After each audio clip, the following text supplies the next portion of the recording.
Acclamons son nom, nous sommes les cris de joie. Il est notre roi, il est notre Dieu. Nous voulons que ce moment soit vraiment un moment d'opportunité avec le Seigneur. Lorsque l'on s'approche de Dieu, lorsqu'on le cherche, il ne se cache pas. Il se laisse, en fait, que nous puissions le trouver. Lorsqu'on lui parle, il est prêt pour pouvoir nous écouter. L'ange a dit à Daniel, tu sais Daniel, dès à la première seconde, le premier jour même, lorsque tu es invité de pouvoir prier, Dieu a écouté, avait déjà écouté ta prière. Il a déjà vu dans tes pensées ce que tu désires, ce que tu voulais dire. Il m'a dépêché au plus vite de venir te voir pour pouvoir te donner la réponse. Oh, mon frère, ma soeur, nous prions parce qu'il nous a dit prier sans cesse. Nous prions parce qu'il dit demandez, demandez jusqu'à ce que votre joie soit parfaite. Demandez. Vous n'avez pas encore demandé. Tu n'as pas encore prié. Les innombrables sujets que tu as, les innombrables difficultés que tu traverses. Pourquoi tu t'étais? Pourquoi tu te rends silencieux? Il n'est pas un homme pour pouvoir se moquer de tes problèmes. Non, il est plutôt là. Il a accepté la souffrance. Je le répète.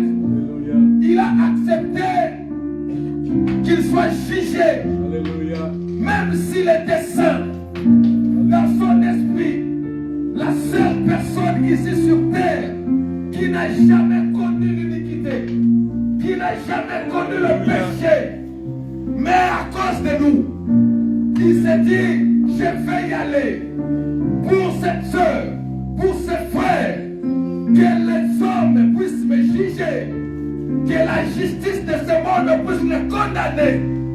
Il a accepté tout cela pour que le chemin tortueux, le désert que tu traverses ne soit pas un désert. Qu'il puisse frayer un chemin afin que tu puisses marcher. Afin que dans ton désert, une pierre, un rocher puisse te suivre partout afin de pouvoir faire jaillir l'eau de vie. Afin que tu ne manques pas, afin que tu ne meurs pas de soif. Voilà pourquoi, devant la grâce de Dieu, quand l'Éternel dit que nous puissions prier, c'est juste pour lui faire comprendre qu'à part lui, nous n'avons pas quelqu'un d'autre. À part lui, il est le seul à qui nous pouvons compter. Il n'y a pas un autre à part ce Dieu. Voilà pourquoi je t'inviterai à prier maintenant, à intercéder pour tes enfants de cette fin d'année. Aujourd'hui, c'est le dernier culte pour cette année. Tu vas prier. C'est que le Seigneur a fait pour toi. Oh, bien-aimé. Je veux bien que tu commences un petit peu à voir comment ce Dieu s'est comporté avec toi. Comment ce Dieu s'est comporté avec tes enfants. Réalise comment ce Dieu était avec toi. Tu vas prier à l'Éternel. Tu vas le remercier déjà. Depuis le début de l'année jusqu'à aujourd'hui. Remercie-le. Dis-lui merci pour les merveilles qu'il a opérées sur ton mari, sur ta femme, sur tes enfants, sur l'église, sur ta foi. Disons merci à ces grands rois. Au nom de Jésus. L'amour de Dieu nous conduise au nom puissant de l'agneau. Remercions notre Père. Remercions notre Dieu. Au nom de Jésus, prions. Alléluia. Oh, roi des rois. Merci, mon Seigneur éternel. Merci, mon Dieu. Oh, roi des rois. Gloire à toi, le prince de paix. Oh, Dieu d'amour. Le roi des rois. Seigneur, je te loue. Seigneur, je te glorifie. Seigneur, je t'exalte, le roi des rois. Alléluia. On déclara l'amour du Père. On déclara cette chanson. Tu vas élever aussi ta voix pour dire grand merci à ce Dieu. C'est par son amour. Il t'a tellement aimé. Il n'a pas hésité de donner sa propre vie. Oh Dieu d'amour. Merci Jésus.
pour les conseils que tu as fait manifester pour moi, lequel nous allons être, Seigneur, témoins. Ce que nous proclamons, Seigneur éternel, c'est la volonté de Dieu, c'est la volonté de Dieu, c'est la valeur, Seigneur, du sacrifice sur la croix de Golgotha. Pendant que personne n'était capable, Seigneur, notre roi, de s'élever, d'ouvrir les livres, même de le regarder. Seigneur, toi tu t'es dit, mais voici, je suis là encore moi-même. Alléluia, tu savais ce qui allait arriver. Seigneur, tu as affronté la mort. Tu n'as pas eu peur, Seigneur. Oh Dieu, de t'offrir toi-même en sacrifice. Dieu, béni sois-tu, Seigneur, pour ton amour, pour ta bonté. Oh Yahweh, gloire à l'agneau de Dieu. Gloire au Seigneur. Nous te rendons grâce. Nous te bénissons. Car tu es notre roi. Que ton nom soit béni, Seigneur éternel. Alléluia. Nous allons continuer ces moments d'adoration. Nous allons continuer à louer notre Dieu pour le remerciement que le Seigneur a fait. Tout ce qu'il a fait pour nous. Notre façon d'être gratitude devant le Seigneur. Oh, quelle bonté d'être devant la face de Dieu. Quel bonheur d'avoir Jésus comme un Dieu. Quel bonheur d'avoir Jésus comme notre roi. Le roi qui ne se comporte pas comme des autres. Mais lui, dans le combat, il ne reste pas dans un palais royal. Il prend lui-même là. Il prend son javelot. Il prend lui-même. Oh, et il vient au contact contre l'ennemi.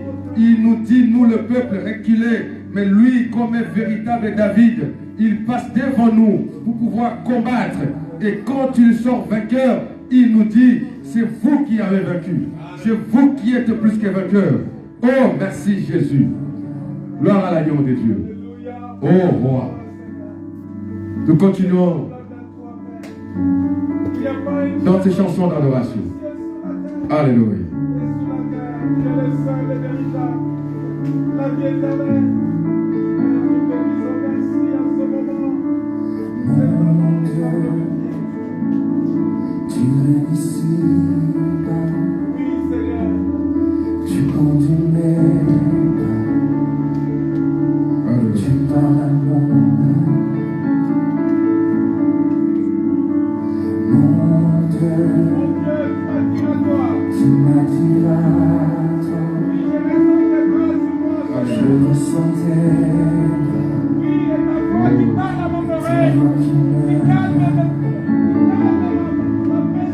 si les vents me freinent, elles se déchaînent, tu es près de moi. Et dans le chaos, tu es mon repos, tu restes là. Ma confiance est en toi, Jésus mon roi.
Oui, Seigneur.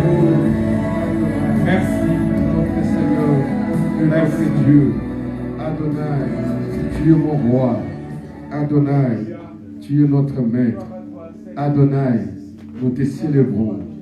Jésus, ô éternel Dieu des armées. Gloire à toi, le prince de paix. Gloire à toi, le roi des rois. Ô Dieu de paix. Seigneur, je viens encore te louer. Seigneur, je vais encore te glorifier. Seigneur, car tu écoutes nos prières. Seigneur, parce que tu nous exauces. Oh Dieu, rien ne peut s'opposer à ta volonté, Seigneur. Voilà pourquoi, si nous voulons t'acclamer, on le fera avec bonheur, avec amour, avec fierté. Parce qu'il n'y a que toi, Seigneur, qui est capable de tout. Oh Dieu d'amour, qu'est-ce qui peut t'empêcher, Seigneur? Ni l'eau, ni la mer, ni le vent, même si ça se déchaîne, Seigneur. Tu es donc celui que la nature reconnaît que tu es Dieu. En toi, ils ont reconnu le Créateur. À un simple mot, Seigneur, toute la nature, Seigneur, se met en garde à vous. Parce que toi, le roi, tu as décidé qu'il en soit ainsi. Oh Dieu d'amour. Alléluia. Jésus. Jésus. Bien-aimé, entre encore dans la présence du Seigneur. Offre-lui un sacrifice d'acclamation. Offre-lui un sacrifice de danse. Offre-lui tout ton être, tout ton esprit, toute ton âme. Il en a besoin. Voilà pourquoi la nuit du 27, l'homme de Dieu nous a dit, on ne vient pas devant l'Éternel les mains vides. Ton corps, tes louanges, tes adorations doit être avec toi quand tu t'approches de Dieu. Offre-lui tout ce que tu es, tout ce que tu as. Alléluia. Ta santé, ta vie. Là, l'agneau de Dieu. Alléluia. Merci Jésus. Merci. Quel est donc ce sacrifice? Pour que les cieux rugissent. Ce sacrifice plus puissant. Le sacrifice de l'agneau immolé. Le sacrifice de Dieu lui-même. Dieu devient sacrifice pour toi et moi. Quelle grâce. Que Dieu se sacrifie pour toi, pour moi. Alléluia. Quelle profondeur.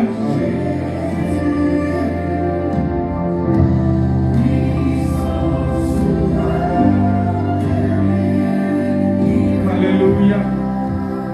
Le puissant sauveur. Alléluia. C'est le moment où s'éclaircit le ciel. Dans un grand éclat de lumière. Merci Seigneur. Oh.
Seigneur, notre grand roi. Merci, le roi des nations. Oh Dieu, gloire à toi, l'agneau de Dieu. Encore une chanson et nous allons passer à la parole de Dieu. Gloire à l'agneau de Dieu. Oh Dieu parmi nous, Seigneur éternel. Voilà pourquoi nous voulons t'élever encore. Que ton nom soit exalté en nous. Merci Seigneur. Merci Jésus-Christ.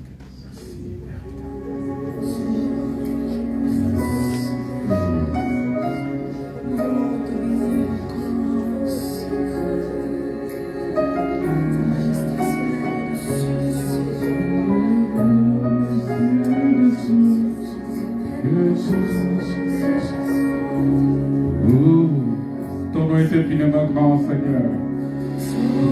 Ton nom est infiniment grand. Que ton nom est infiniment grand. Sa majesté s'élève au-dessus des cieux. Que ton nom est infiniment grand. Oui, Jésus, ton nom est infiniment grand. Le nom de Jésus est au-dessus de tout nom. C'est le nom qui nous a sauvés. C'est le nom qui nous guérit. C'est le nom qui nous bénit. C'est le nom qui nous sort de l'abîme. C'est le nom qui est élevé au-dessus de tout. Il est infini.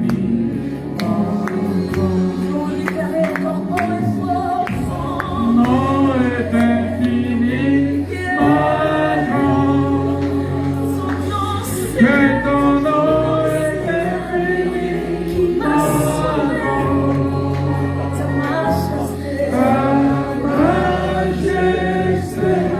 S'élève au-dessus des cieux, que ton nom est infiniment grand. Ton nom est infiniment grand. Ce nom qui guérit, que ton nom est infiniment grand.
Oh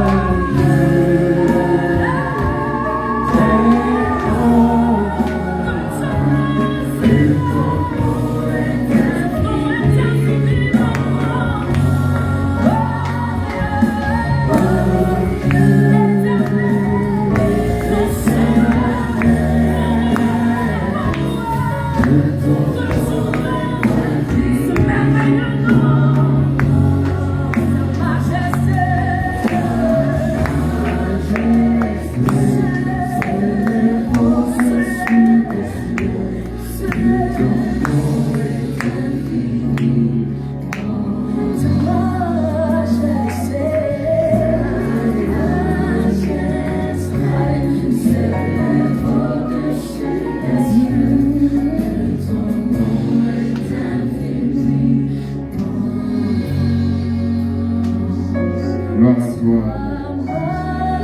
Gloire à toi, Seigneur Jésus. Oh Dieu. Alléluia. Oh, merci Seigneur. Nous allons acclamer notre Dieu et nous allons pousser aussi les cris de joie. Alléluia. Gloire à Dieu. Amen. Prenons place maintenant. Que le Dieu d'Israël soit béni, que le roi des rois soit élevé au-dessus de toutes choses. Nous l'aimons de tous nos cœurs. Voilà pourquoi j'ai toujours l'envie. Je verrais bien que je m'adresse à mes frères, à mes sœurs qui m'écoutent, que l'œuvre de Dieu nous appartient. Amen. Amen. Les bien-aimés Yanis, les frères Ben, les sœurs qui sont là, le frère Dylan, je ne cesse de le dire ici, que l'œuvre de Dieu vous appartient. Vous devez faire le tout possible et que d'autres pratiques s'arrêtent. Amen. Et que d'autres choses s'arrêtent. Je ne le condamne pas. C'est bien. Quand on nous met des chansons comme ça, on nous le balance, nous prions, nous chantons, ça nous fait du bien. Mais si nous sommes nous-mêmes conduits, parce que si nous travaillons réellement, ce n'est pas impossible d'être là, de conduire la prière à un frère Yanis. Du début jusqu'à la fin, les adorations proviennent de nous-mêmes. Vous comprenez ce que je veux dire? Parce que il faut que nous puissions nous projeter plus loin. Il faut que nous puissions nous projeter. L'œuvre de Dieu ne peut pas grandir. Parce que des fois on se sent, c'est comme si on est dans une cage. Ce n'est pas comme ça que nous allons atteindre plusieurs personnes que le Seigneur a mis dans notre disposition. Il y a une chose. La Bible déclare que chaque jour l'Éternel envoyait ceux qui étaient déjà quoi? Sauvés. Alors, pour que le Seigneur nous donne ceux qui sont sauvés, il faut que nous soyons capables de leur garantir ce salut, le salut. Moi, dans mon esprit, voilà comment je vois la chose de Dieu. Je me retrouve à la gare avec Ben, avec frère Yanis, avec le sœur que je connais ici qui chante bien. Voyez, avec Emmanuel, nous nous sommes dit, nous allons à la gare. Yanis ramène son clavier, ou encore nous allons trouver le clavier là-bas. Il entend une belle mélodie, nous mettons notre petite voix, nous chantons. Tous les voyageurs nous regardent maintenant pour savoir ce qui se passe. À la fin de la chanson, ils seront embarqués. Pourquoi embarqués? Parce que, de un, nous sommes baptisés de l'Esprit. Vous comprenez? Et comme nous sommes baptisés de l'Esprit, l'Esprit de Dieu est comme le cadavre. Là où il y a les cadavres, la Bible déclare, les airs les feront quoi? Viendront. Nous serons un élément qui attire les autres vers nous. Parce que nous adorons Jésus, le Seigneur sera là avec nous. Et le peu de mots que nous allons dire, mon frère, Dieu t'aime. Nous prions à l'église Rassemblement des Saints. Prenez notre, Rassemblement des élus, excuse-moi, des Saints des élus, pardon. Non, nous sommes des élus, n'est-ce pas? Prenez notre carte de visite. Venez nous rendre visite si vous avez besoin de la parole. Vous allez écouter la parole. Le simple mot que nous allons dire, vu que nous serons poussés par l'Esprit de Dieu, ce mot-là sera comme le serpent de Moïse. même si sont petites, nous partirons avec le frère Dylan, rentrons à la maison, il rentre à la maison, il trouve à manger, pour lui, c'est fini. Il est le semeur. Ce qui reste après, ça dépendra que de Dieu lui-même. C'est lui qui arrose et c'est lui qui fait germer. Tu comprends, Yanis? La raison pour laquelle il faut que nous travaillons. Il faut que vous preniez conscience qu'on ne peut pas être meilleur, à l'aise, dans une maison qui ne nous appartient pas. Aucun enfant ne dira « Je suis mieux dans la maison de notre Père qu'à notre propre maison. » Et alors, pour que tu sois mieux dans ta propre maison, mais ne reste pas les bras croisés. S'il y a de la poussière, on fait quoi? On nettoie. S'il y a des assiettes qui n'ont pas été lavées, on fait quoi? S'il y a des vêtements qui n'ont pas été repassés, qu'est-ce qu'on va faire? Et alors, si la peinture est un peu détruite, qu'est-ce qu'on va faire? On repeint. Le travail. Le travail. Les jeunes, vous avez du temps. Nous avons du temps. J'aimerais bien que nous puissions, l'année qui finit là, l'année qui arrive, l'année 2025, que ce soit notre année à nous. Amen. Nous allons programmer des actions d'évangélisation. Et l'évangélisation, pour moi, ça ne sera pas que comme des évangiles archaïques. Non, nous voulons réinventer des choses, innover des choses, maman. Voilà pourquoi les parents qui sont là, le papa de Dylan, le papa de Yanis, quand vous avez un peu de 100 €, 200 €, mettez de côté, achetez-leur des costumes. Voyez-vous, les sœurs là, habillez-les comme il faut. Parce qu'à un moment donné, nous serons élégants. Devant le Seigneur, avec l'élégance, on parlera de la parole de Dieu. Bien coiffés. Ne laissez pas les cheveux comme des païens. Coiffez-les comme il faut. Amen. Je ne m'oppose pas à ce que vous vous dressez. Pas de problème pour moi. Mais le problème est que vous soyez élégants. Et que votre vie, votre coiffure, votre façon d'être respecte la parole de Dieu. Amen. Que vous soyez exemple pour d'autres jeunes. J'aimerais bien que quand tu marches, Dylan, le père de ton copain dise, mais pourquoi tu ne te comportes pas comme Dylan? Comprends-tu? La raison pour laquelle j'avais dit, apprends un instrument de musique. Apprends un instrument de la musique. Jusqu'au mois de juin, tu ne diras pas que non, je ne sais rien jouer. Non, ce n'est plus possible. Oui, je m'adresse à toi.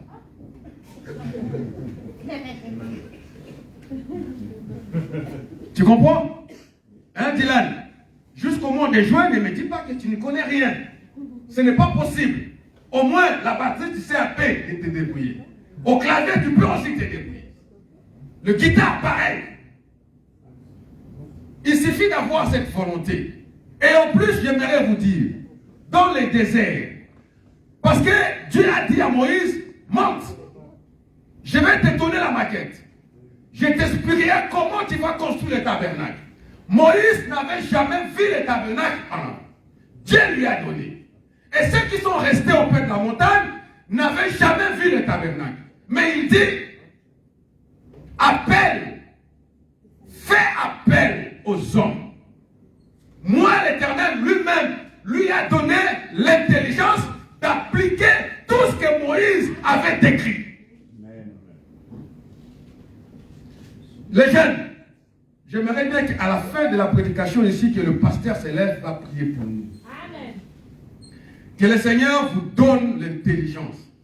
Une fois que tu touches à la guitare, tu as déjà la façon que tu vas jouer. Tu comprends ce que je t'ai dit? Pourquoi je m'adresse à toi, Dylan? Parce que je vois que le Seigneur peut t'amener très loin avec cette histoire. Amen. Yanis. Non. Cette œuvre nous appartient. Amen. Cette église est à nous. Cette maison est à nous. Vous n'êtes pas des mercenaires. Vous n'êtes pas les enfants du dehors. Vous savez, le 27, nous étions ici, n'est-ce pas? Il y avait des chantres. Il y avait des gens qui chantaient. Aujourd'hui, ils ne sont pas là. Parce qu'ils se disent que ce n'est pas notre maison. Mais vous, c'est votre maison à vous. Amen. Alors ne laissez pas cette histoire aux mains des autres personnes. Amen. Prenons les responsabilités. Je vais bien vous motiver. Je serai là comme jeune parmi vous. Amen. Et vous allez voir comment on va travailler avec le Seigneur. Amen. Alléluia. Amen. Vous allez comprendre. Je t'avais dit, n'est-ce pas, qu'au mois de janvier, je serai permanent ici. Tu veux que je te donne mon adresse? Ça viendra. Alléluia. Amen. Ouvrons nos Bibles, Genèse. Vous pouvez acclamer le Seigneur si vous voulez bien. Acclamez le Seigneur. Acclamez. Je suis très heureux, moi. Je sais que Dieu est fort. Il est formidable. Oh non. Là où il y aura des cadavres, les aiglons viendront toujours. Ne vous inquiétez pas, Dieu est toujours comme ça. Amen. Genèse chapitre 22, verset 1 au verset 19. Je répète, Genèse chapitre 22, verset 1 au verset 19. Je vais lire au nom de Jésus. Après ces choses, Dieu mit Abraham à l'épreuve et lui dit, Abraham, il répondit, mais voici. Dieu lui dit, prends ton fils, ton unique, celui que tu aimes, Isaac. Va-t'en dans le pays de Morija, et là, offre-le en holocauste sur une montagne que je te dirai. Abraham se leva du bon matin, sella son âne, et prit avec lui 2 serviteurs, et son fils Isaac, feignit du bois pour l'Holocauste et partit pour aller au lieu que l'Éternel lui avait parlé. 3e jour de marche, levant les yeux de loin et vit l'endroit. Abraham dit à ses serviteurs, vous, restez ici avec l'âne. Moi et le jeune homme, nous irons jusqu'à là où pour adorer et nous reviendrons auprès de vous.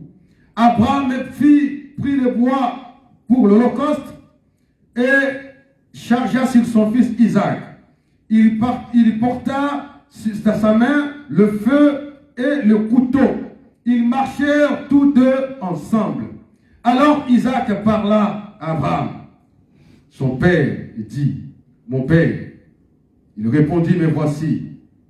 Mon fils Isaac reprit, voici le feu, voici le bois. Mais où est l'agneau pour l'Holocauste?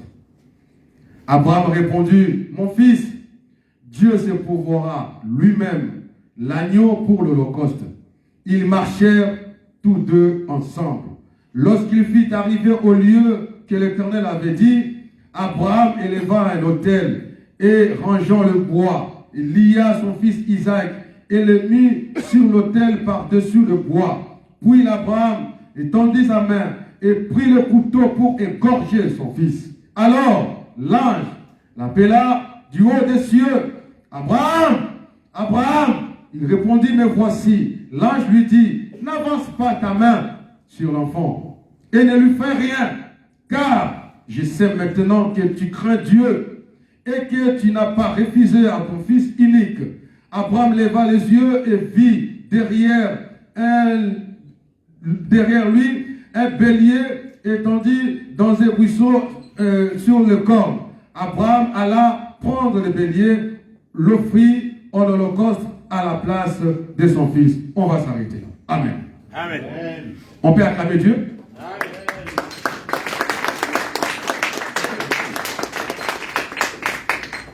Cette histoire, c'est très difficile des fois. Et à un moment donné, quand tu regardes ça, c'est comme s'il n'y a aucune cohérence. C'est comme si rien ne va dans cette histoire. Pas de logique. Abraham, c'est celui dont Dieu a vu. Il a trouvé grâce devant lui. Il a appelé Abraham. Il s'appelait Abraham. Et Dieu lui dit, on t'appellera plus de ce nom-là, tu seras Abraham. Parce que toi, tu seras le père de multitudes, de nations. Il lui a béni, et disant, celui qui te bénira, il sera béni. Par contre, celui qui te maudira, il sera maudit. En toi, toutes les nations, il a bien dit, toutes les nations seront bénies. Mais il lui manquait quelque chose. Abraham n'avait pas d'enfant. Parce que Dieu lui-même avait rendu Sarah stérile. Sarah n'avait pas de problème pour donner naissance. C'était une femme comme toutes les autres, belle des figures. Tu comprends? Sa beauté dépasse même la façon de voir les choses. Je vois les femmes qui... Donc, vous voyez comment vos maris vous voient. C'est-à-dire, quand ils te voient, ils ne voient aucune autre femme. Ta beauté lui éblouit les yeux. Il est focus sur toi. Mais, avec notre mère, Sarah, c'était par excellence. Jusqu'au point où Abraham fait voyage avec sa femme. En arrivant en Égypte, il dit non, écoute, ici ne dis pas que tu es ma femme.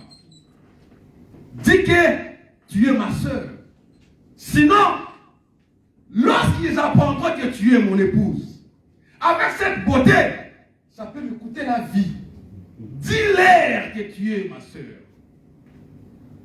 En ce moment-là, il a laissé champ libre à tous les autres hommes, n'est-ce pas? Est-ce que tu m'empêcherais de venir sortir avec ta soeur? Sur quel droit?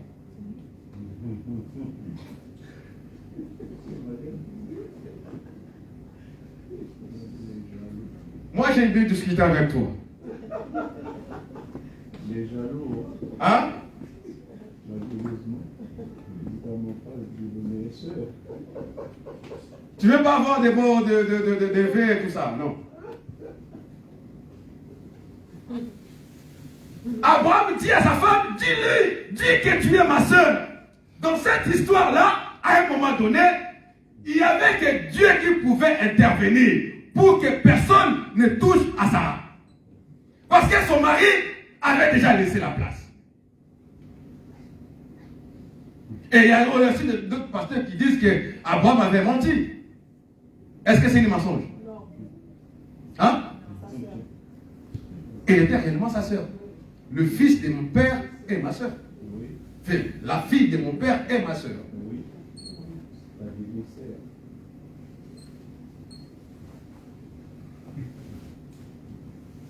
Laisse-moi vous dire une chose. Je suis d'origine africaine. Et chez nous, il n'y a pas de mot cousine, demi-sœur. Ça n'existe pas tout ça. Nous sommes sœurs ou nous sommes étrangers. C'est fini. La fille de ma sœur, c'est ma fille. Le fils de mon frère, c'est mon fils. Il ne peut pas m'appeler tonton. Je lui mettrai une gifle.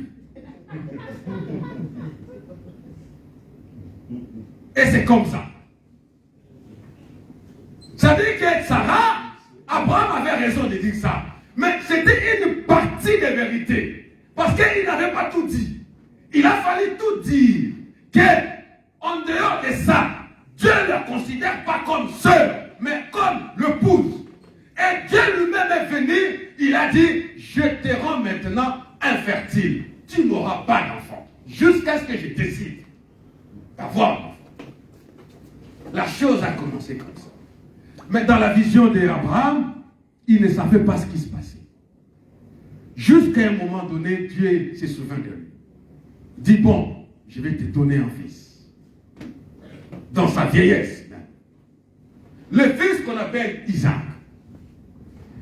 Isaac a suscité de l'amour auprès de sa mère. Isaac a suscité de l'amour auprès de son père. son père l'aima. Toute la richesse n'était que pour lui. D'ailleurs, lorsque on lui a fait une fête de sevrage, son frère est venu se moquer de lui.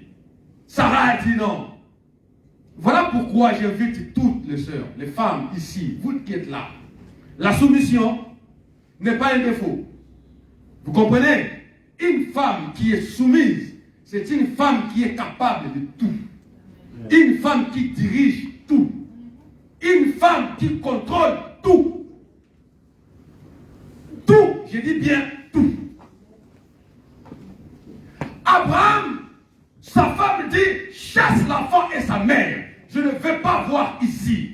Imaginez-vous une femme soumise qui dit à son mari, chasse ton fils. Je ne veux pas le voir. Cette histoire-là, quand tu lis la Bible, c'est un peu comme une narration, n'est-ce pas? Toi, tu peux faire ça. Toi, tu peux faire ça. Alléluia. Les papas qui êtes là, vos femmes peuvent faire ça. Un enfant que tu as eu un petit peu ailleurs, en plus c'était avec la bénédiction de la même femme. Tous les deux portent ton nom. Tous les deux sont ton sang. Et il dit, chasse l'autre. Je vous le dis, les tantes sont venues pour pouvoir ranger l'affaire.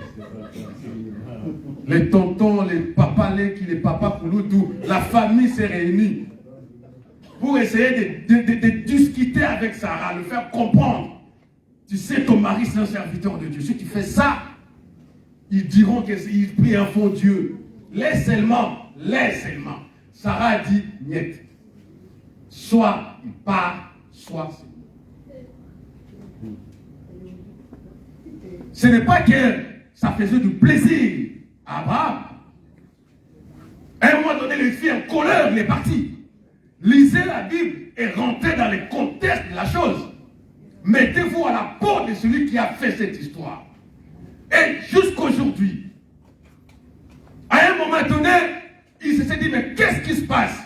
Ok, d'accord. Si elle ne veut pas que mon fils reste, c'est elle qui va partir maintenant. En ce moment-là, l'Éternel intervient. Dieu est venu. Il dit, mais Abraham, qu'est-ce qui se passe? Mais tu ne sais pas qu'elle est soumise. Les femmes soumises, c'est ma faiblesse. Je ne peux pas la décevoir. Fais ce que ta femme dit. Pas ce que Dieu a dit, mais ce que ta femme dit. En ce moment-là, où était la volonté de Dieu? Où était la volonté de l'homme?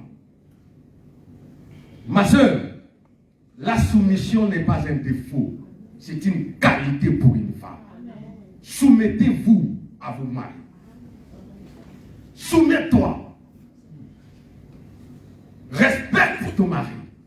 Prends-lui, il est le chef de la famille. Respectez ça. Et vous, mari, ne faites pas des choses qui vont irriter vos femmes. Aimez-les comme Christ a aimé l'Église. Sacrifiez-vous pour vos femmes. Faites-les, le Seigneur vous rendra. Vous serez grand et vous serez le protecteur de vos femmes, de vos familles.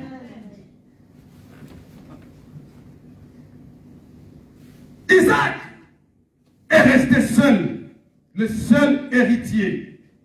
Isaac est grandi. Et Dieu intervient encore, il vient. Sarah était prête à partir, à mourir. Dieu dit à Abraham, bon maintenant, revenons à notre mouton. Comme l'autre est parti, maintenant ton amour, tout ton amour est sur celui-là. J'aimerais bien que nous puissions faire encore un petit bout de chemin qui est resté. Offre-moi-les en sacrifice. Ah. Il dit, mais tu sais Seigneur, j'en avais deux. Il dit oui. Sarah avait dit de chasser l'autre, oui. Et moi j'avais dit non, n'est-ce pas? Oui. Et toi tu m'as dit de respecter ce que Sarah avait dit, oui. Maintenant qu'est-ce qu'il y a encore? Je vois c'est comme si il y a peu de doute entre ton amour et moi. Donne-moi seulement Isaac, et maintenant je saurai que tu m'aimes bien. Le vieillard se gratte la tête. Il s'est dit, ah, c'est vraiment Dieu qui m'a dit. Bon, il n'y a pas de souci, je connais sa voix. Il prend 2 serviteurs sans rien dire à la femme. Il prend l'enfant, le couteau, le feu, et ils font chaîne. Là où il partait, il ne savait même pas. C'est Dieu qui leur a dit, je te montrerai l'endroit. Bien aimé dans le Seigneur.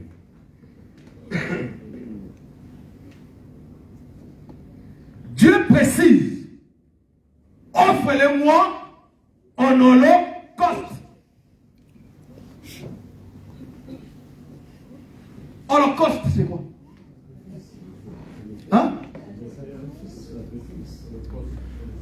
Lorsqu'on parle de l'Holocauste ici en Europe, on voit beaucoup plus les Juifs. Ce qui s'est passé pendant la maltraitance des Juifs, pendant qu'on exterminait les Juifs. Ils ont juste tiré cette façon-là par rapport à ce qui se passait dans l'Ancien Testament. Holocauste, c'est une offrande, un sacrifice. Quand on dit offre ça à Dieu à l'Holocauste, on tue d'abord l'agneau. On tue l'animal qu'on doit offrir en holocauste. On lui enlève la peau. Son sang va couler et on met l'animal sur le feu jusqu'à ce que ça devienne la poussière, qu'il n'y ait plus rien. Ça, c'est l'holocauste. Et c'est ce que Dieu demande à Abraham de faire. Tu tues l'enfant, tu lui enlèves la peau, tu le mets sur le feu et tu brûles. Ah, c'est dur, hein?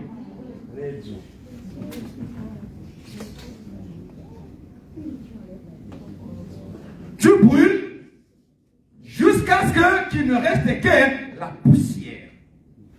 Tu ne peux même pas distinguer, ça c'était le doigt, ça c'était la bouche, ça c'était les yeux, ça c'était les cheveux. Brûle tout.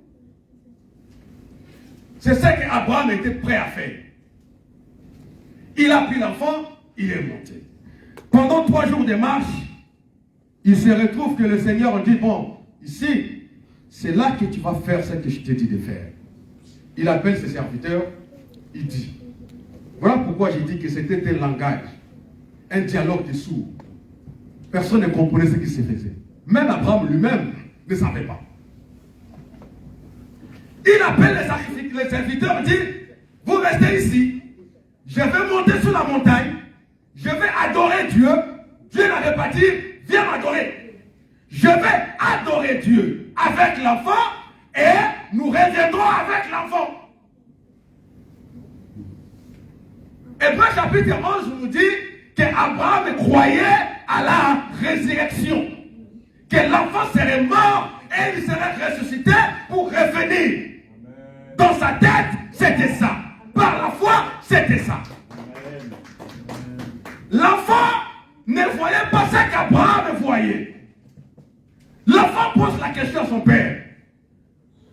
Voici le feu, voici le couteau. Mais alors, où est l'agneau? Où est l'agneau? Au lieu qu'Abraham dise, tu sais mon fils, c'est toi qui seras brûlé. Parce que c'était comme ça. Abraham répond, Dieu lui-même se pourvoira de l'agneau. Amen. Moi, je me dis une chose. Tout ce que nous venons de faire là, ce n'est pas les hommes ordinaires qui font ça. Pour offrir un sacrifice, maman, il faut que tu sois un sacrificateur.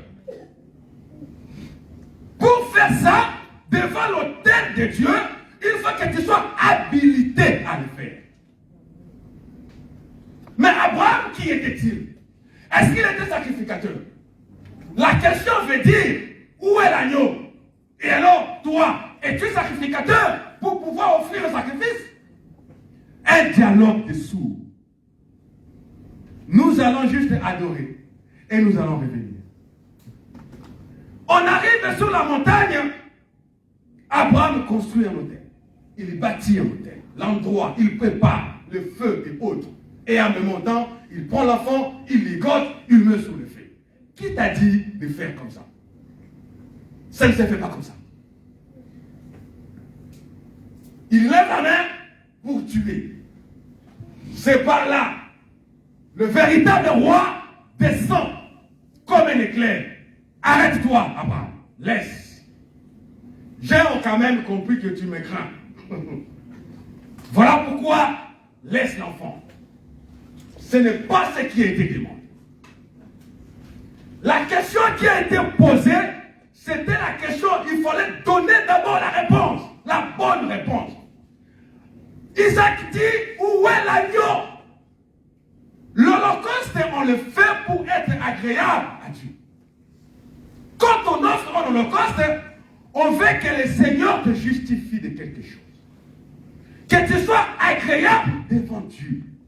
Maintenant, qu'est-ce qui peut nous rendre agréables devant Dieu?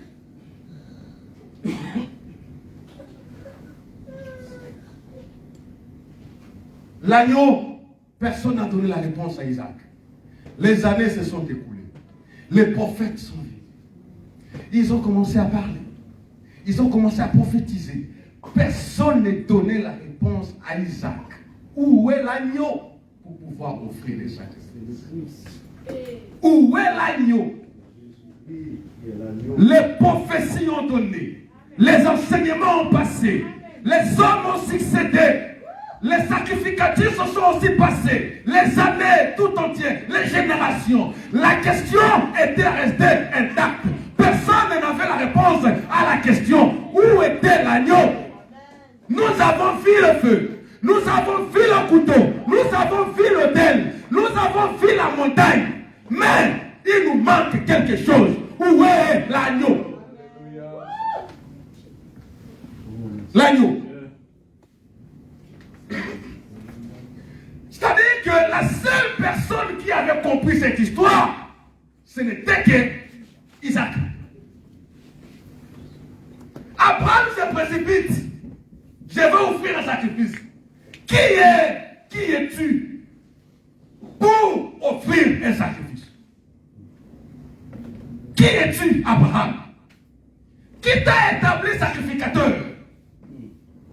Qui t'a donné l'autorisation?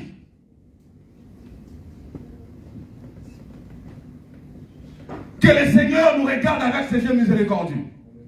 Nous sommes appelés à être les élus de Dieu. Il faut dépouiller l'animal avec sa peau. Il faut le tuer, que son sang puisse couler. Et à ce moment-là, tu feras l'holocauste. Jean chapitre 1, verset 19, verset 29. Il se passe que le Seigneur, Jean, était devant le bord du Jourdain. Il est venu, il prêche la parole. Il explique aux gens que le royaume des cieux est proche. Répentez-vous, il a prêché la repentance. Les gens sont venus nous poser la question pour savoir, mais Jean, qui es-tu? Es-tu le Messie? Parce que tout le monde l'attendait. Et jusqu'aujourd'hui, apparemment, il y en a encore qui l'attendent.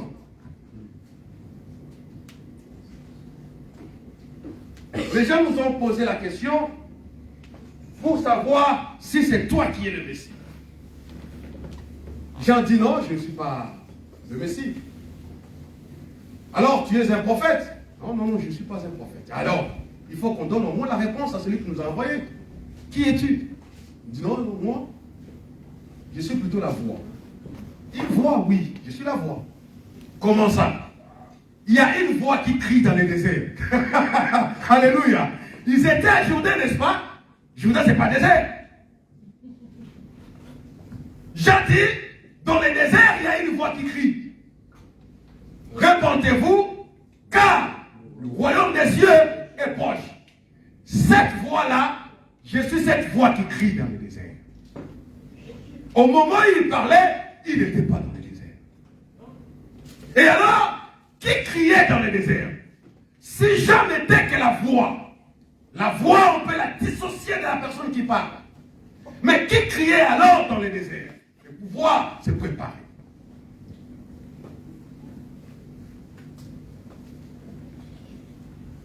Et il dit, moi, on lui pose la question alors, dis-nous, pourquoi tu baptises alors? Il dit, mais non, vous inquiétez pas, moi je vous baptise de l'eau.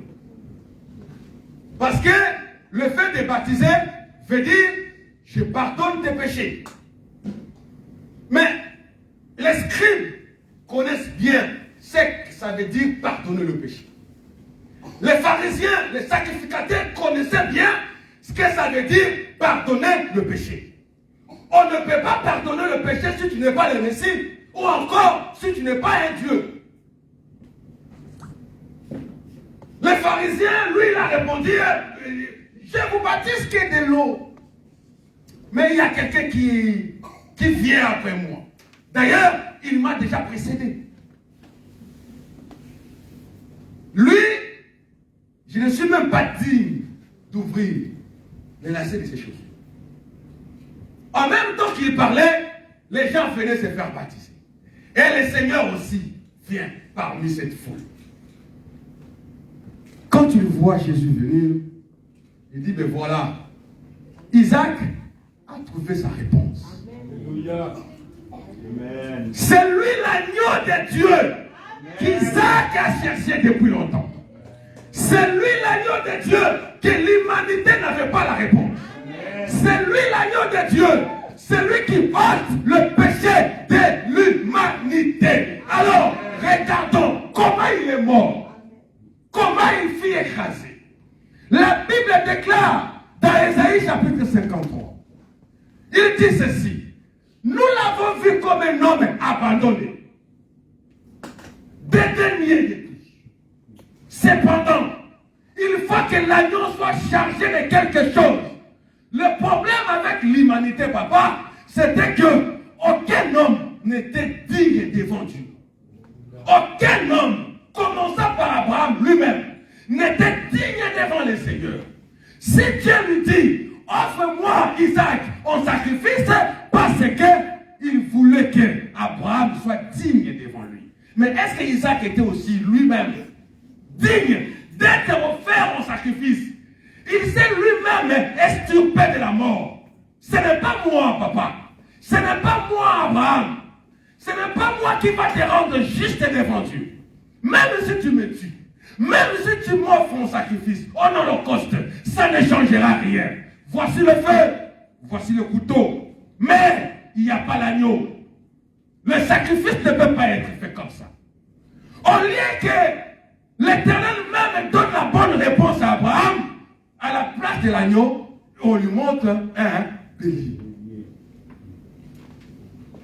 Dialogue des sourds. Dialogue des sourds. Personne ne connaît ce que personne dit. Voilà pourquoi Christ a dit, vous êtes heureux, parce que je vous ai montré ces choses. Je vous ai dit ces choses. Ceux qui sont riches ont cherché à savoir ce que vous avez connu aujourd'hui. Mais ils n'ont même pas eu la connaissance de cela. Dieu nous a aimés.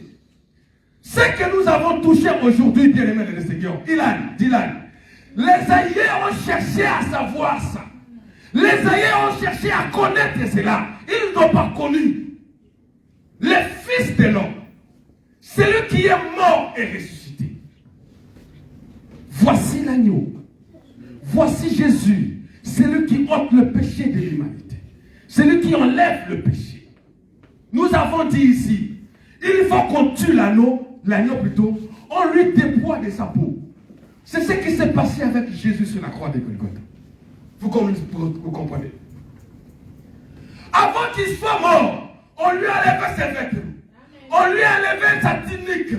La Bible déclare ceci, que les soldats ont vu une tunique qui leur plaît, mais qui était cousue par des hommes.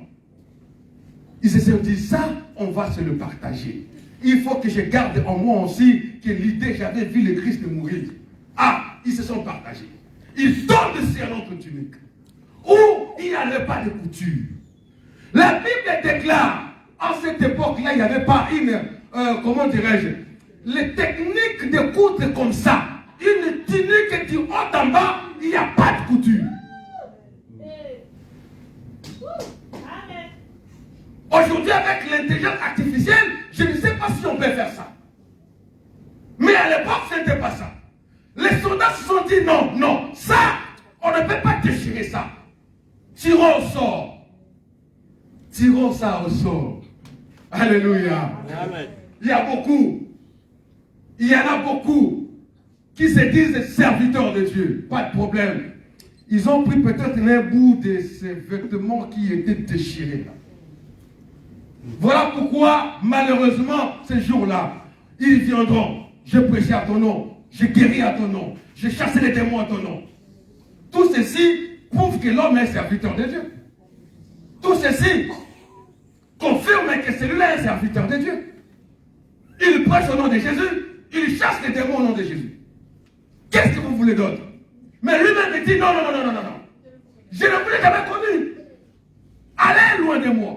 Pourquoi? Parce que le seul tunique que le Seigneur voit, c'est celui qui n'a pas de couture. Il faut que tu sois choisi, tiré au sort, pour que tu portes cette tunique-là. Ça, ce n'est pas donné à tout le monde. Ce sont les gens des serviteurs, les ministres qui vous parlent. Tu viens, tu lui payes les gasoils, tu lui payes la voiture, tu lui payes son loyer. Mais toi, la sœur, tu ne respectes pas ton mari, il vient te dire, ma sœur, tu es dans le mal, parce que tu ne respectes pas ton mari. Tu lui réponds, mais c'est moi qui ai payé les gazoles? Oui. C'est moi qui ai payé la maison? Oui. Mais cela ne fait pas de toi homme ou femme, serviteur ou servante de Dieu. Crains Dieu, respecte Jésus, il te dira la vérité, parce que les biens matériels ne fluent pas sur ce que lui a entendu dire. Amen. Amen. Aujourd'hui, ce n'est pas ça. Heureusement, ceux qui sont élus sont peu. Ceux qui ont été tirés au sort sont peu. La raison pour laquelle le terme est tiré au sort, vous pouvez être 1000. Celui qui est tiré au sort, ce n'est pas forcément celui qui est plus diplômé. Alléluia. Ce n'est pas forcément celui qui est le plus beau. Encore moins celui qui a plus d'autorité. C'est juste que, même lui-même, il ne se disait que je ne suis pas destiné à ça. Mais le sort est tombé sur lui. Comme ça. Comme ça. Il ne peut même pas expliquer ce qui lui est arrivé. Il ne peut pas expliquer ce qui lui arrive. Il est incapable d'exprimer ce qui lui arrive. Beaucoup d'hommes de Dieu sont comme ça. Ceux qui sont réellement appelés de Dieu. Tu lui poses la question, mais qu'est-ce qui se fait? Comment tu peux? Je dis, même moi-même, je ne sais pas. Ah bon? Oui, je ne sais pas. Mais ceux qui sont eux-mêmes coupés un bout de vêtements, il te dira, venez demain, tu auras ton miracle. Parce qu'il est choisi par lui-même. Il te dira, venez demain, vous aurez des miracles. Vous verrez la main de Dieu. Parce que lui-même sait ce qui arrive. Mais celui qui est tiré au sort, il sait que je n'ai rien fait de force pour pouvoir mériter ça. Et ce qui arrivera demain, je ne suis même pas au courant. Seul le Seigneur est au courant de ce qui va arriver. Amen. Vous n'aurez pas de campagne ici pour dire que non, venez, vous allez avoir des enfants. Qui donne des enfants? Alléluia.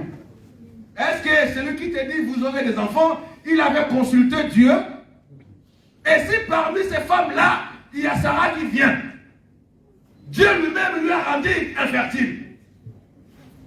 Quelle prière auras-tu fait pour que Sarah puisse avoir des enfants? Le miracle ne justifie pas que celui-ci est l'homme de Dieu. pas que l'homme de Dieu est serviteur réellement s'il fait ce genre de choses. Voilà pourquoi on reconnaît l'arbre par ses fruits. L'agneau. L'agneau. Nous avons connu l'agneau. Nous avons l'agneau de Dieu. Alléluia. Nous avons l'agneau de Dieu. Et alors, soyez heureux. Servez le Seigneur. Ils l'ont cherché, ils ne l'ont pas vu. Mais toi, mon frère, ma soeur, aujourd'hui, il est là avec toi. L'agneau de Dieu. Voici l'agneau qui ôte le péché de l'humanité. Voici l'agneau qui pardonne. Voilà pourquoi la Bible déclare, faites-vous baptiser. Au nom de Jésus, vous aurez le pardon de vos péchés. Au nom de Jésus, tu auras le pardon. Tu auras le pardon. Je pense que l'heure est avancée, nous allons nous arrêter là. Dieu nous aime. Dieu nous a donné la grâce. Il nous a offert cette grâce. Dans le livre d'Apocalypse, chapitre 5, au verset 6, il s'est passé une histoire terrible dans les cieux. Il y avait un trône. Et dans le trône, il y avait quelqu'un qui était assis. Cette personne-là avait un livre dans sa main droite. Le livre était scellé, marqué en dehors et à l'extérieur. Scellé de cette sceaux. On cherche quelqu'un pour pouvoir ouvrir les livres. Expliquer les sceaux.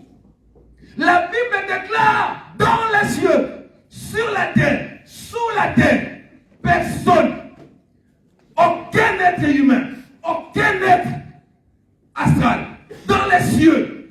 Moi je me demande, mais pourquoi s'il y avait un Dieu dans les cieux? Alléluia. S'il y a un Dieu dans les cieux, il était où ce Dieu-là? S'il y avait un Dieu, papa, au-dessus de Jésus, il était où ce jour-là? Même personne, même pour regarder seulement le livre, la personne tenait le livre. Tenait le livre. La voix pose. Qui est digne? Qui est digne de regarder, de prendre, d'ouvrir et d'expliquer? La Bible déclare tout le monde détourne le regard. Personne n'était même pas capable de regarder, ne fût-ce que pour regarder la couleur du livre.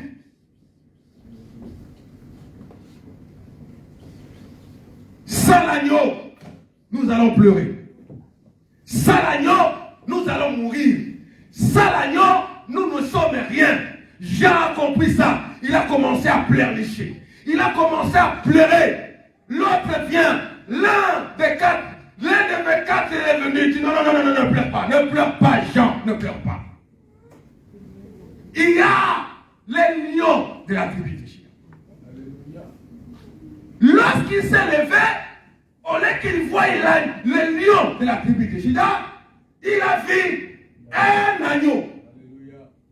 Celui qu'on lui a décrit, les lions de la tribu de Juda, en action, je vois, ce n'était pas un lion. C'était plutôt l'agneau. L'agneau, mais comme immolé. Mais je me demande déjà, comment tu peux définir que c'était un agneau s'il était déjà immolé? Alléluia. Amen. Il était déjà immolé. On ne peut pas, avec les cendres, dire que c'était un agneau ou encore un bélier. Immolé, brûlé, incalciné. Il se lève et il dit, je suis capable de regarder, d'ouvrir et d'expliquer les sceaux. Le seul, l'unique qui est capable pour nous sauver. Il s'est chargé de nos péchés. Voilà pourquoi tu pleures, maman. S'il y a quelque chose qui t'a fait du mal, quelqu'un qui t'a fait du mal, pardonne-le. Pardonne ta femme. Pardonne ton mari. Pardonne ton fils. Ne gardez pas de rancœur. Ne gardez pas de rancune. La Bible déclare ceci. Un homme est venu prêter de l'argent chez un riche. Estimons ça Mon petit, tu diras quel montant? 500, c'est peu. 500, on peut rembourser facilement. C'est peu. Imagine que ton père prête quelque chose. S'il n'arrive pas à rembourser cela, on te prend toi comme l'esclave. Tu comprends? Donc, le montant qu'il a prêté coûte ta vie, ta liberté même. Amen.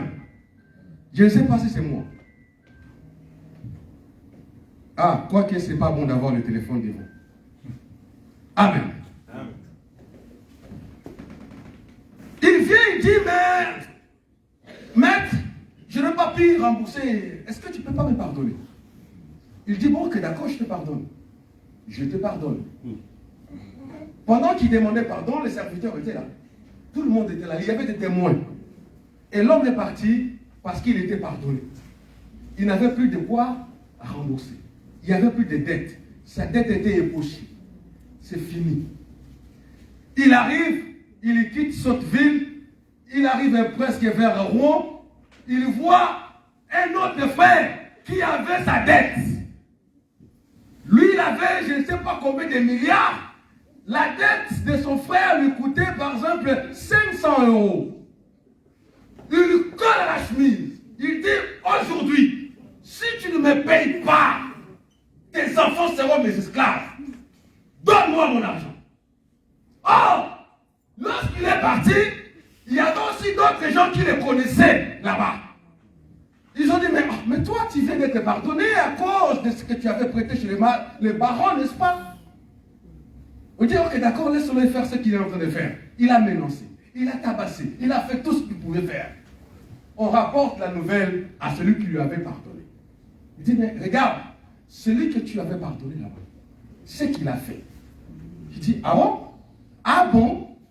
Il ne sait pas que j'étais capable de prendre et sa femme, son enfant, c'est bien. Tout ce qui est à lui devait être à moi. Et rien ne pouvait même rembourser cette dette. Arrêtez-les, arrêtez-les, mettez-les en prison. Vous comprenez? Si Dieu nous pardonne, si Dieu pardonne ce que nous avons fait, à combien plus forte raison nous ne sommes pas capables de pardonner le peu que Dieu, nos frères, fait à notre cause? Je vous dis la vérité. Combien pourrons-nous pardonner par jour? 77 fois 7. Comprenez-vous? Est-ce que ton mari t'a déjà trompé 77 fois 7 dans une journée? Alléluia. Amen. Alléluia. Même si les Salomon n'y arrivera pas. Dans la journée, une seule journée. Maman, la nuit n'est pas encore tombée. Il est parti 77 fois 7. C'est possible.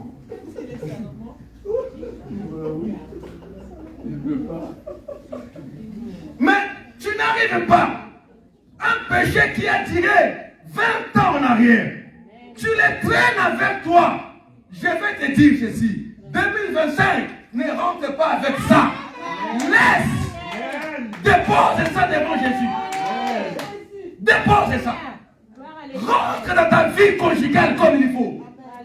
Rentre 2025 avec ton mari, avec ta femme, avec tes enfants. Oblige-toi à faire du bien. Ça, c'est ce que l'agneau nous demande. Alléluia. Amen. Amen. Mais au Kougan, tu vas aussi crier bonne année vraiment avec cet état-là.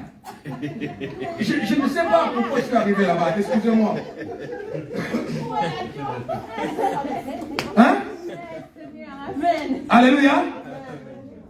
Je ne sais pas pourquoi je me suis orienté là. Est-ce qu'il y a un problème? C'est Dieu, c'est Dieu. Alléluia. C'est-à-dire que Dieu regarde vos cœurs, il vous connaissent. Vous êtes les enfants de Dieu. Vous savez, tout parent, mon fils, mon garçon, ton père te connaît mieux que toi. Il avait prêché ça ces jours-là ici. Il sait. Il peut t'écrire au moins ton avenir. L'homme lui-même ne sait pas. Dieu nous connaît plus que nous. Ce qui va arriver demain, qu'est-ce qui me reste en termes de vie? Moi, je ne peux pas le dire. Mais tu poses la question à Jésus, il te dira qu'il lui reste 10 ans, 30 ans, 20 ans. Amen. Ou 2 heures. Vraiment. Mais alors, s'il te dit ça, il se dit avec raison. Ne détruisez pas vos couples. Ne vous séparez pas de vos maris. Ne vous séparez pas de vos femmes. Vous allez créer des victimes collatéraux pour rien. Si Dieu t'a pardonné, toi aussi, tu es capable, obligé même, de pardonner. Amen. Oubliez le mal. Revenez dans la raison. Revenez enfant de Dieu. Que rien ne vous sépare de Jésus. Voici l'agneau qui ôte le péché de l'humanité. Si cet homme-là a cru au Seigneur, et en pire que ça, si cet homme-là a cru au Seigneur, et que ses péchés ont été pardonnés, ont été effacés, maintenant qui es-tu de rappeler Dieu le mal que quelqu'un a fait, que Dieu lui-même ne se souvient même plus? Il est écrit, si nous demandons pardon à Dieu, il nous pardonne. Il ne pardonne pas comme un être humain. La Bible déclare, il est juste et fidèle. Il nous purifie par le sang de son Fils et il oublie même ce péché-là. La seule chose où Dieu oublie, le seul moment, c'est que si le sang de son Fils a justifié quelqu'un, Dieu oublie. Tu l'appelles, Dieu vient. J'ai 42 ans. En 2010, qu'est-ce que j'avais fait? Tu commences à penser, tu avais prêché? Oui. Tu avais donné des offrandes? Oui. Tu avais fait ceci? Oui. Mais toi-même, tu te dis, mais oui, mais j'avais appelé aussi quelqu'un. Mais pourquoi tu ne le dis pas? Il a oublié. Tu comprends? Dieu a oublié. Maintenant, toi, tu le rappelles. C'est que lui, il a oublié. Ce n'est pas possible. Pardonne ta femme. Pardonne ton mari. Pardonne tes enfants. Pardonne tes petits-enfants. Reviens l'épouse. Redeviens la femme de la maison. Dieu t'attend dans ton rôle. Amen. Soutiens ton mari. Prie pour lui. Relève-le là où il était tombé. Ne faites pas du mal.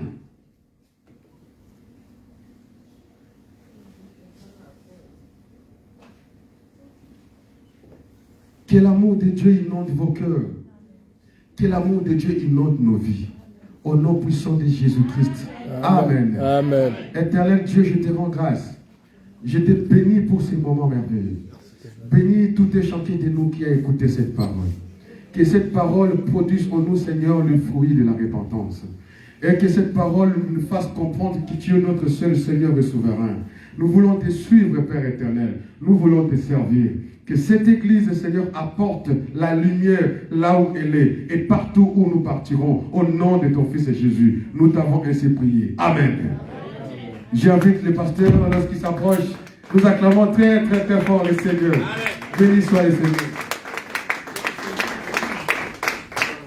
Que Dieu te bénisse. Amen.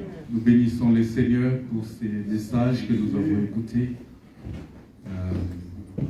Je suis totalement ému et je confesse que Dieu est avec nous. Amen. Parce que c'est un message fort. Vous savez que il arrive des fois où l'obéissance va parfois à l'encontre de la logique. Hein?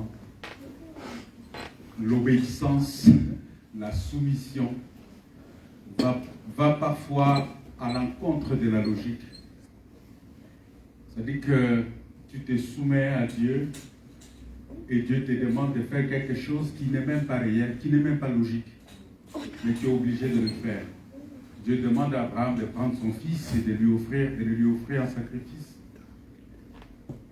Et beaucoup de prédicateurs utilisent ça aujourd'hui pour inquiéter les gens. Donne ton Isaac, donne ton fils, donne ton Isaac.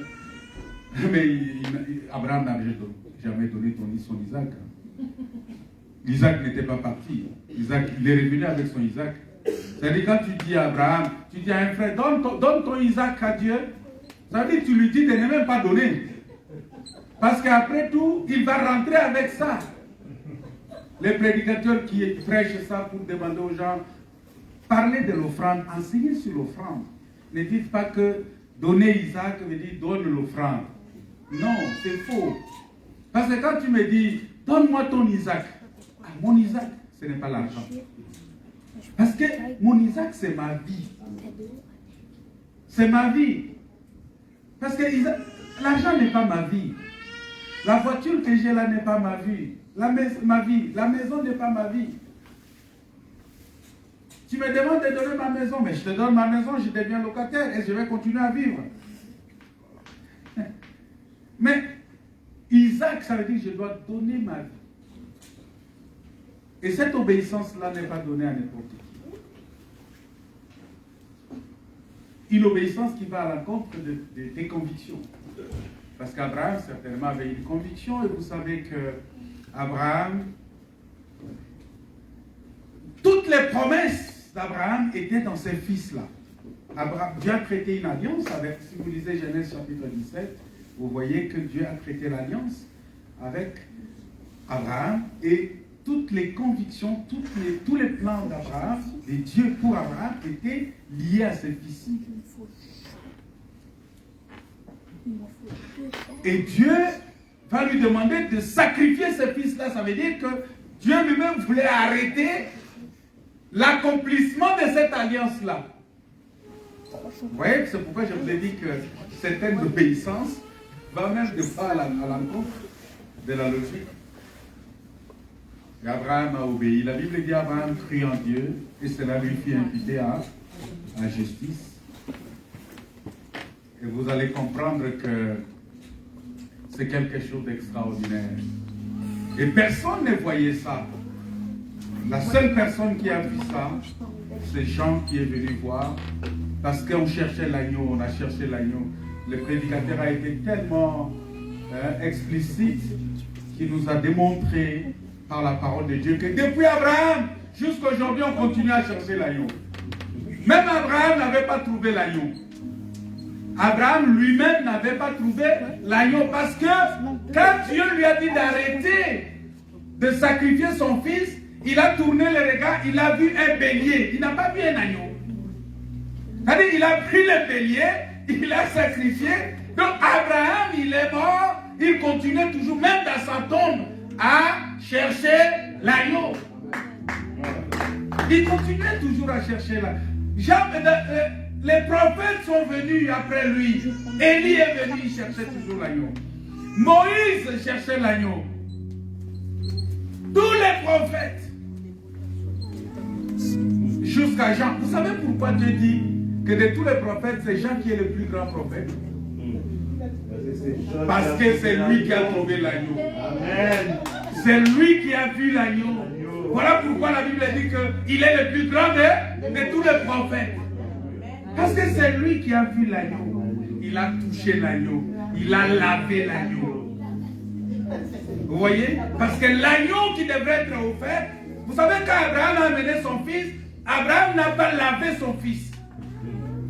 Il a seulement pris son fils comme ça, il l'a amené. Dieu a arrêté, il dit non, non, non, non.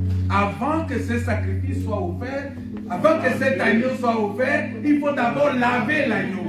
Parce que Dieu ne peut pas contredire le principe de sacrifice. Voilà pourquoi quand tu viens, tu donnes ton offrande à Dieu. Il faut que ça soit... La Bible dit que nous devons offrir à Dieu un sacrifice de bonne odeur. Ça dit bien lavé, bien parfumé. Voilà pourquoi, pour que Boaz puisse trouver une femme, il fallait chercher des femmes qui sont bien lavées, bien parfumées. La femme qui devrait aller chez le roi Assyrus devrait être lavée, parfumée par les ennemis. Parce que ça doit être un parfum, ça doit être un sacrifice de bonne odeur. Et l'agneau devrait être lavé. Et voilà pourquoi Jean-Baptiste est le plus grand de tous ces prophètes-là, parce qu'il a touché l'agneau. Et c'est cet agneau-là qui a ôté nos péchés. Nous avons le pardon aujourd'hui par cet agneau. Jésus-Christ qui est le véritable agneau. Et vous voyez quelque chose d'extraordinaire. On dit que cet agneau-là a été immolé dès avant la fondation du monde. C'est-à-dire avant même la création, Jésus était déjà mort. Vous voyez le mystère de Dieu. Il est mort avant même que le monde ne soit créé. Mais il est mort pourquoi? Oui, avant le péché d'Adam et Ève, Jésus était déjà un agneau immolé.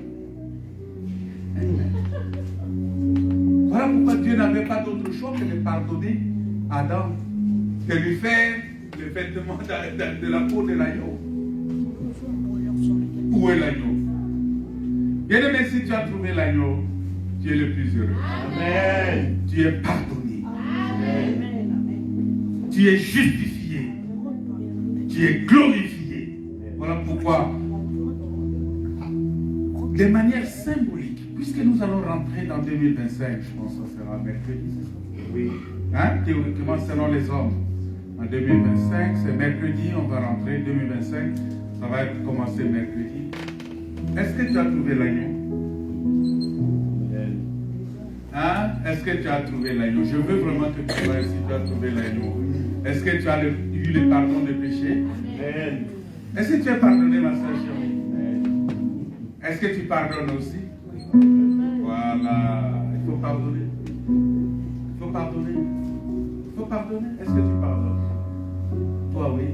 Est-ce que je pardonne? Oui, toi, oui. Est-ce que tu pardonnes? Oui. Voilà. C'est toi, c'est toi. Tu es ma femme, mais je te pose la question. Est-ce que tu pardonnes? C'est très important. C'est la même question. Mon fils va me poser, mais papa, tu prêches bien, mais est-ce que tu me pardonnes?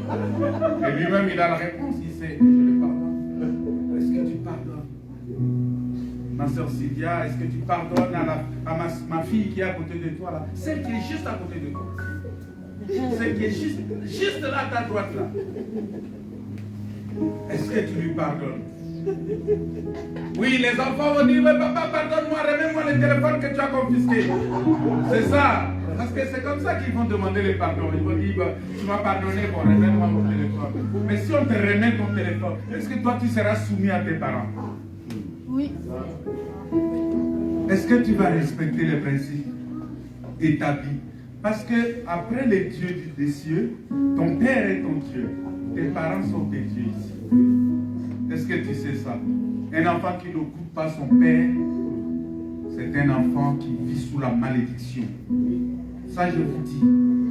Un enfant qui n'écoute pas son père, qui n'obéit pas à son père. Tu ne peux pas obéir au pasteur plus que ton père. Tu ne peux pas obéir au pasteur plus que ton mari. Tel que tu es là, ma soeur chérie. Tu m'obéis plus que le frère Alex. Tu es une mauvaise femme. Une femme ne peut pas obéir au pasteur plus que son mari. Ah oui, peut-être toi, je suis ton pasteur, en même temps ton mari. Tu m'obéis plus que tout, c'est ça. Après Dieu, c'est moi.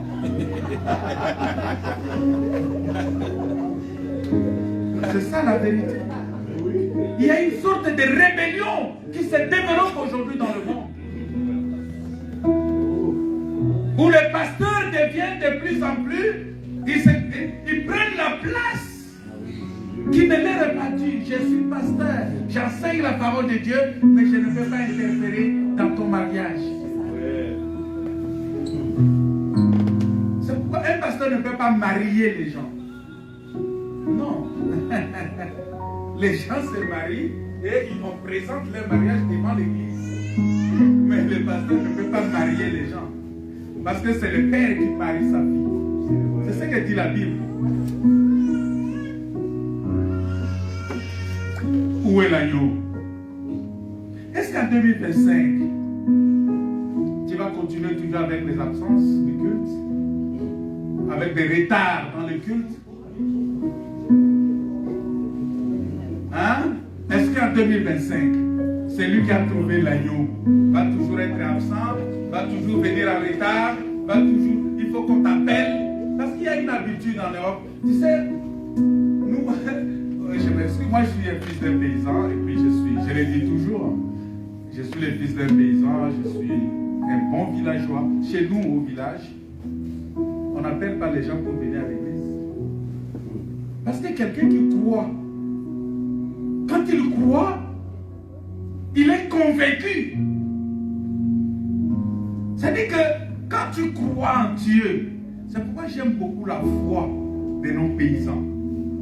Parce que les gens qui n'ont rien, qui ne vivent que des champs, mais ils donnent toute leur vie à Dieu. Mais tu viens en Europe, tu trouves des gens qui ont tout, et surtout en France, qui ont toutes les facilités possibles. Et déjà ici, même si tu ne travailles pas, il y a des gens qui sont payés par la CAF, qui ne travaillent pas, ils ont un peu de subventions, de l'argent, ils touchent ça. Mais au village, il n'y en a pas ces choses-là. Mais en plus de ça, il te dit, il ne vient pas à l'église, il ne vient pas prier. Il ne sait même pas dire merci à Dieu pour ça.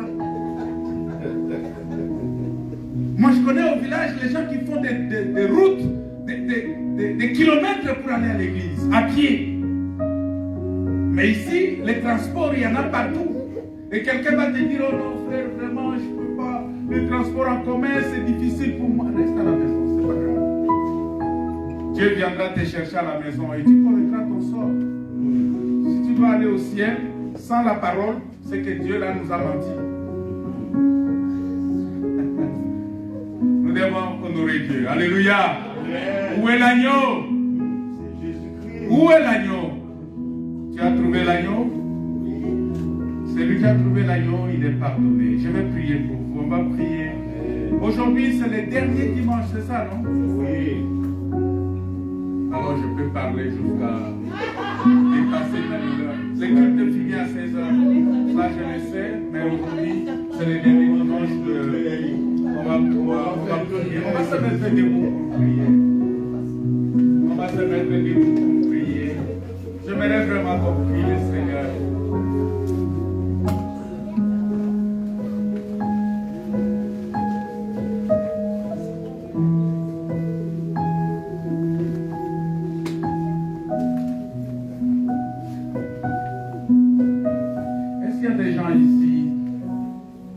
Vraiment s'engager pour servir le Seigneur.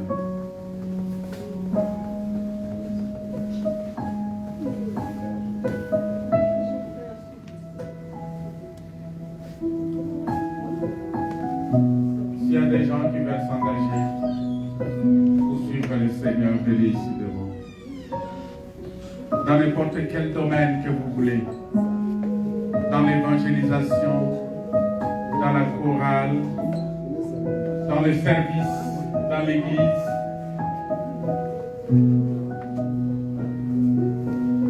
Venez ici devant, on va prier, je vais prier pour vous.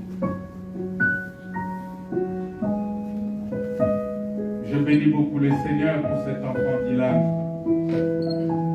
Cet enfant, il a la grâce de Dieu. Et ce n'est pas pour rien que son nom revient tout le temps dans la bouche des serviteurs de Dieu ici. Même des serviteurs qui ne les connaissent pas. Quand ils arrivent, ils ont la facilité d'avoir les yeux sur lui. C'est un signe de la grâce de Dieu. Alléluia. Que Dieu bénisse cet enfant qui s'approche.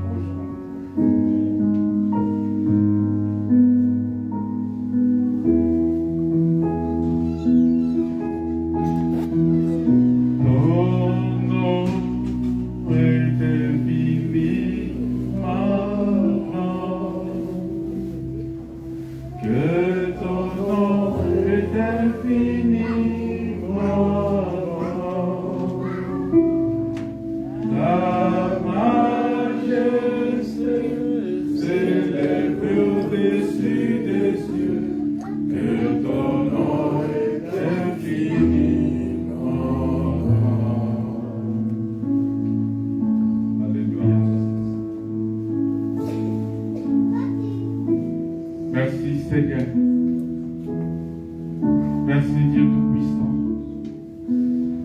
Merci les créateurs des cieux et de la terre.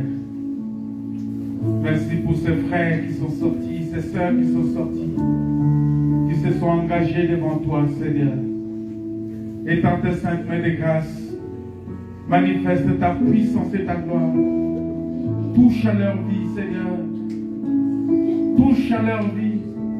Seigneur, ils ont accepté aujourd'hui de se consacrer à toi, à ton service, à ton œuvre. Manifeste ta puissance et ta gloire. Ô Dieu Tout-Puissant, remplis-les du Saint-Esprit. Revêtis-les de ta puissance, de ton onction pour te servir. Que ton nom soit glorifié. Merci pour tout. Merci pour la grâce de Dieu. Merci pour la puissance de Dieu qui se déverse sur eux en ce moment. Merci Seigneur de nous accompagner au nom de Jésus, notre Seigneur et Sauveur. Amen. Amen. Soyez bénis. Soyez bénis. Nous allons prier.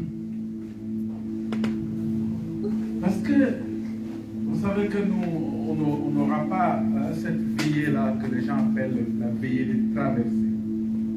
Parce que nous traversons pas de cette manière-là. Nous traversons par la foi. Amen. La fin de l'année, c'est le 31 décembre. Mais nous croyons, c'est comme Abraham qui voyait déjà la terre promise, même s'il n'y est pas encore là. Mais il le voyait déjà. Et nous voyons cette terre-là. Nous voyons déjà là où nous allons. Là où nous allons, ce n'est pas 2025. Là où nous allons, c'est là où Dieu est allé préparer la place pour nous. C'est là où nous allons. Beaucoup de gens se préparent pour traverser pour 2025, mais peu de gens seulement se préparent pour entrer dans le royaume de Dieu. Voilà pourquoi ils se préparent dans des fêtes. Il y a des gens qui ont déjà acheté de l'alcool. Il y a des gens, il y a même des copains et copines qui se sont déjà pris rendez-vous dans des boîtes de nuit, dans des bars. Parce que pour eux, ils vont fêter. J'ai posé cette question aujourd'hui. C'est quoi on dit on va fêter? On va fêter parce qu'on se retrouve. Mais des fois, on se retrouve en famille, on mange, on boit. Est-ce qu'il faut seulement attendre ces jours-là? Voilà pourquoi la meilleure préparation, c'est se préparer à la rencontre de ton Dieu. Se préparer pour entrer dans le royaume de Dieu. Se préparer parce que Jésus a dit que je reviens bientôt. Et nous ne savons pas à quel moment il va venir. Bien-aimé dans le Seigneur, je te demande seulement que tu puisses prier le Seigneur. Que tu dis, Seigneur, je veux être prêt. Je veux me tenir prêt. Je veux me tenir prêt. Je veux me tenir prêt. Prie le Seigneur. Rends grâce à Dieu. Prie Dieu.